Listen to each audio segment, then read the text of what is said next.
Hey everybody, my name is Chris under the alias MusiCrust, and we are coming at you with the 6th week. 1.5 months. It's been quite the ride so far, guys. I hope you've been enjoying it. If you have, leave a like and go ahead and subscribe. I'd appreciate it a bunch. Just gonna get that out of the way right in the beginning because I know nobody likes to hear that at the end of the video, but probably next week I might try to do some new edits, maybe put some kind of end slate. I know these videos are pretty basic. I usually have some extra time when I record these videos, and I could probably get some editing done that other than just the bare minimum, which I've been doing now. I've honestly been a little lazy with it, so no promises, but that might happen. And with that out of the way, let's get into the first album of the week, which was Coming Home, the deluxe edition by Falling in Reverse. I listened to a lot of the debut album of this band, and it's a bit of a guilty pleasure. Obviously, Ronnie Radke is somebody that you should hate as a person because he's not the greatest human being, but his voice is very great, and you either love it or you hate it. Personally, I'm kind of in the love area somewhat. Obviously, he's not the greatest person, like I said, but some good music. What can I say? Unfortunately, Coming Home didn't really capture me quite like the first album did. If I recall it, I think it's called The Drug in Me Is You or something like that. It's been a long time. The new album feels a lot different than the old one. I feel like it's a little less energetic. I'd say a little more polished, but not really. Like, it still feels kind of... A lot of the instrumentals are a little underdefined, of low quality, of low fidelity. And I don't think that works well with, like, the electronic tones in here. Specifically, there's a lot of electronic parts that just kind of feel like they don't mesh well with the maxed out instrumental. And it just kind of feels like a very drastic change from what I'm used to. Like, it's not the worst transition, but, like, I kind of found it, like, a bit grating.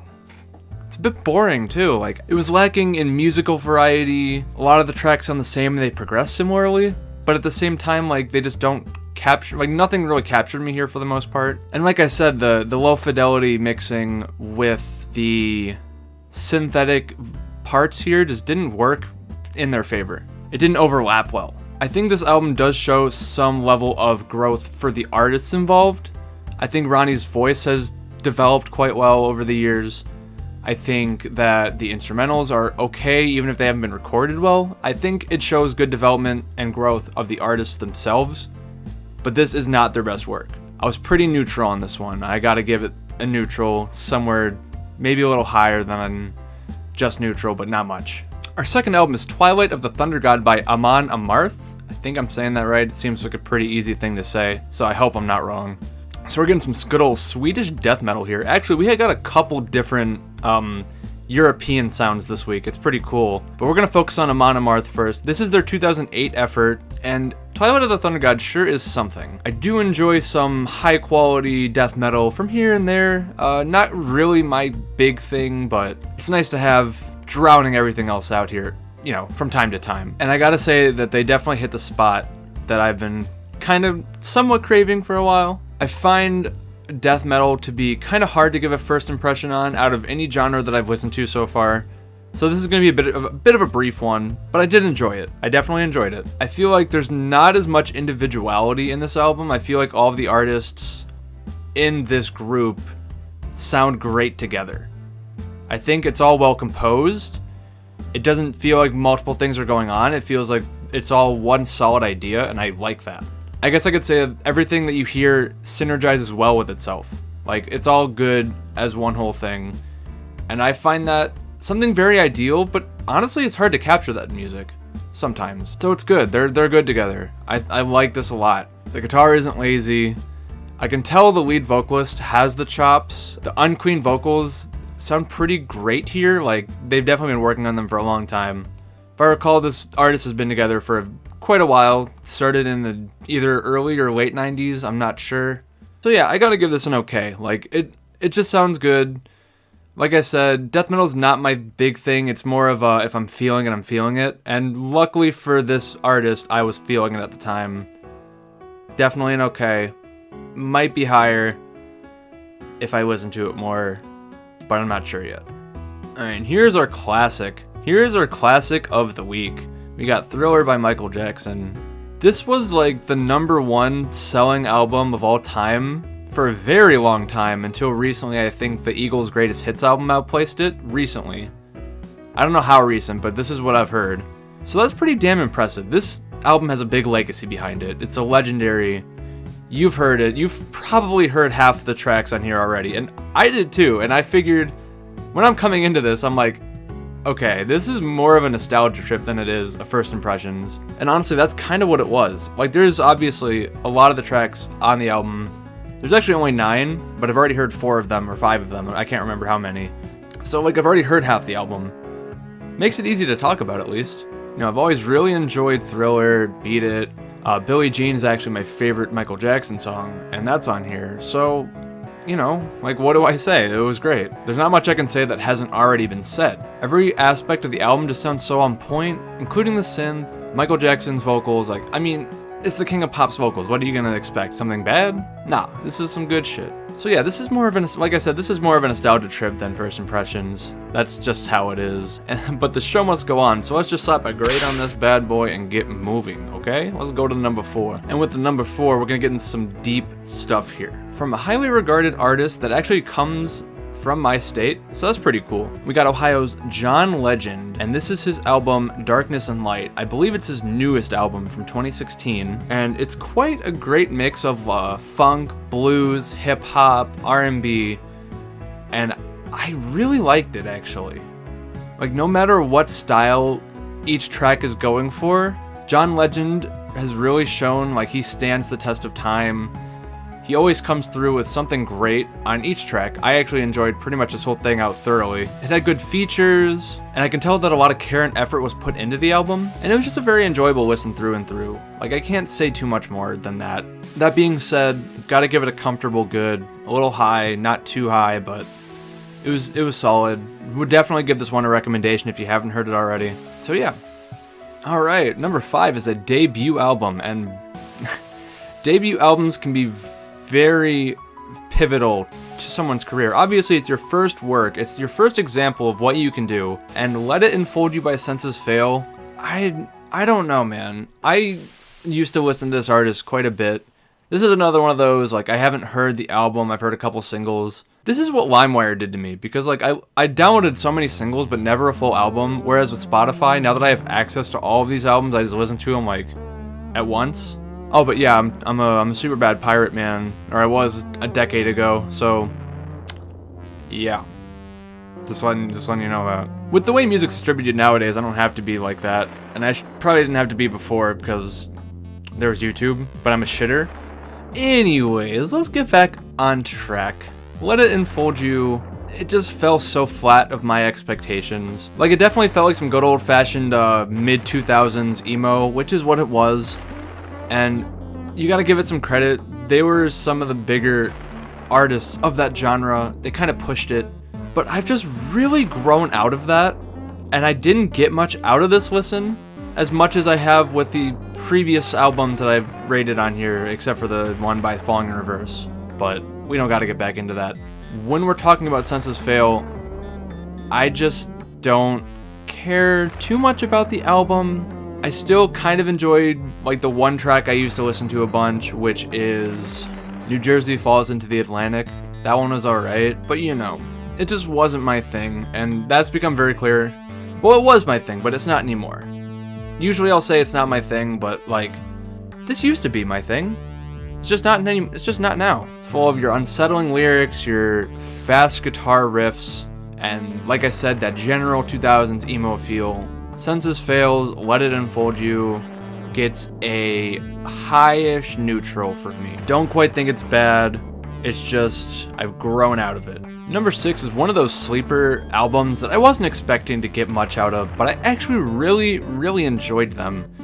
Was Within a Mile from Home by Flogging Molly. The longest album on the list this week, I believe, if I recall correctly. Only at 52 minutes, we actually had a pretty nicely, evenly timed album listing here. Nothing was under 40 minutes, but over 55, so that was cool.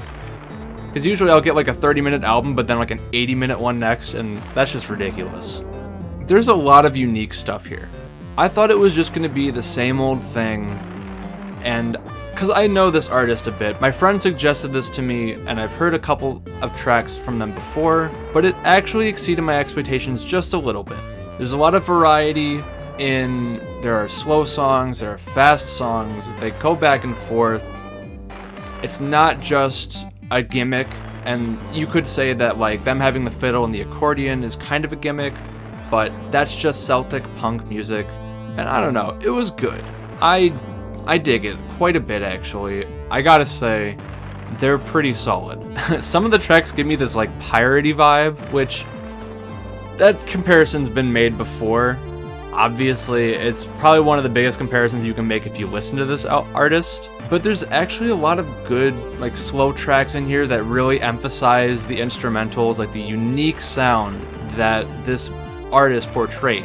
I really like hearing the violin and the accordion. Those are the two most prominent things here. I think the lead singer does a good job as well. Like, he just has this really good voice for like this Irish rock group, which is what this is. For something that you'd think would be like very niche, very unpopular. I know they've had a couple strides before, and I know that I personally really enjoyed this. So yeah, I say this all the time, pretty much every other week. I have something that I listen to that catches me, and I just gotta say, don't knock it until you try it. And this is definitely the don't knock it until you try it of the week. Give it a shot, guys. You will not regret it. At the very least, listen to 7 Deadly Sins. That was my favorite, and that's probably one of the more digestible tracks on the listing. Anyways, I gotta say that was pretty good, and we're gonna wrap that up there and get to our final album. And this album came at a very unfortunate time for me, because I've been pretty burnt out over listening to a couple of Rage Against the Machine tracks. This is going to be The Battle of Los Angeles. I know this artist is kind of silly in a way. Like, obviously they have very like hyper woke 90s rap behind like this heavy metal. It's kind of like new metal in a way. Pretty much is, honestly.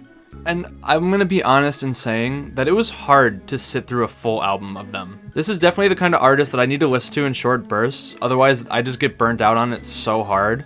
Like, I don't think they're bad, I genuinely don't. But if I listen to them too much, like, I just need a break.